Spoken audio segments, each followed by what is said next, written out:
one, and you will trouble them no more. It's over then.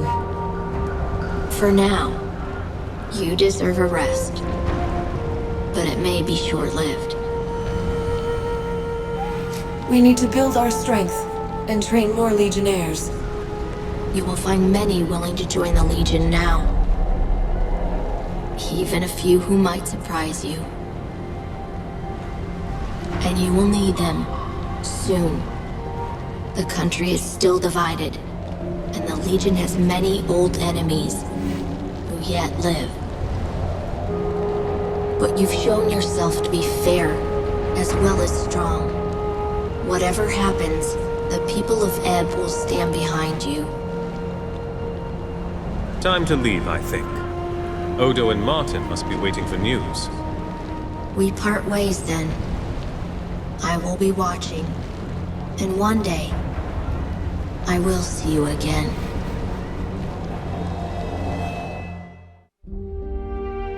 You bid farewell to the Radiant Youth, and he sent you back to our chapter house in Stonebridge, where I awaited your return.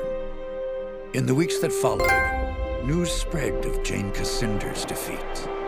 Her army scattered, giving us time to rest and regroup. Martin Guiscard returned safely from the Spire, along with Meister Wolf and the Automaton army. Only a few weeks later, elections were held in Stonebridge. Meister Wolf, who had been so public in his support of the Legion, swept to victory and was declared mayor of the city. He credited you for his success. The people of Stonebridge deeply respected your decision to hand over the dapper old gent to the city authorities. The Guild of Ironmongers became more profitable than ever, thanks to the harsh terms of servitude imposed upon the Cyclops workers in the foundry. By all accounts, Meister Kessel became the richest man in the city, but he did not forget his debt to us. His guild donated fine suits of armor, blades, and guns to the Legion, enough to equip an army when we finally replenish our ranks. After many months of confinement, the dapper old gent was sent to the gallows and hanged. His body was supposed to be returned to the Legion, but it vanished on the following night. To this day, no one has been able to find the gent's remains. It seems he is destined to remain a mystery in death, just as he was in life. With the reopening of the Heroes' Crypt, pilgrims returned to the Rukenval, and merchants followed. The following winter was harsh, just as Lazar Basili feared. But thanks to the trade from the south, the people of Ravensrill stayed warm and fed. When spring came, many more pilgrims arrived, and the town of Ravensrill grew wealthy again. Lazar and his people built a new stone wall around the town, and reclaimed their abandoned houses and farmsteads from the forest. It is a happy change of fortune for a long-suffering town. In his last letter to me, Lazar added one other piece of news. Gunderic Manor has a new mistress, a witch called Leona. The manor has become a gathering place for scores of Lescanzi witches, many of whom are apparently quite beautiful. Lazar reports that the young men of Ravensrill have also begun frequenting the manor, much to the irritation of their mothers and wives.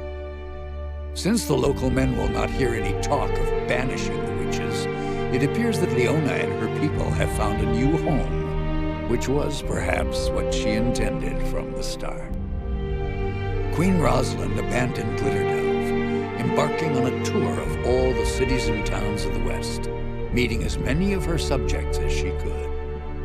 The Queen showed all the energy of youth, and I think she fully expects to reunite the country in a matter of months, not years. Reality may not be so kind as Lord Devonsey has tried to make her understand. In truth, the future of this country depends more upon what we decide. If she doesn't have the Legion behind her, the Queen is only a single voice, well-meaning though she might be.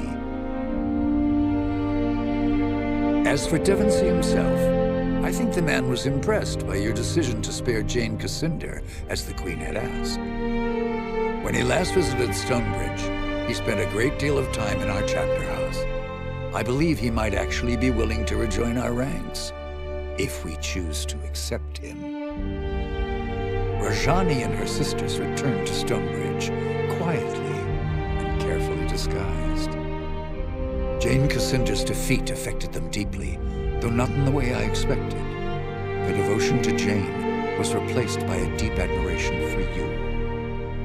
I think they see in you the leader they should have followed all along, and they have lately expressed a desire to join our ranks. I maintain my suspicion of any Archon who once followed Jane, but I believe that redemption is not impossible, even for them. Jane Cassinder was delivered into the hands of the royal court. Just as Jane herself had predicted, Rosalind treated her with compassion and respect. Perhaps the girl queen saw only Jane's royal blood, and she was desperate for some connection to the family she had lost.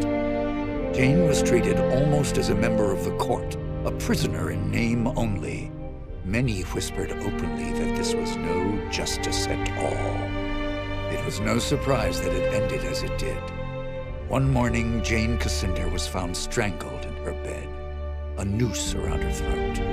The noose, many said, that should have hanged her. Surrounded by men and women of the royal court who had suffered terribly at Jane's hands, it was impossible to find her killer. But that was not the greatest mystery of all. For Jane Cassinder had not been bound or restrained in any way. She should have been able to defend herself from her murderers, but she did not.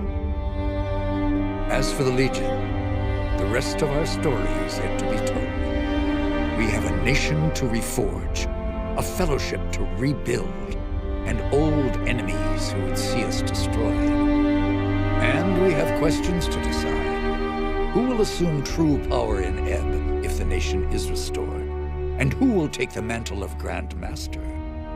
But these matters I leave for another chronicle and another time. Whatever happens, know that you will not face the future alone. The Legion will stand by you, always.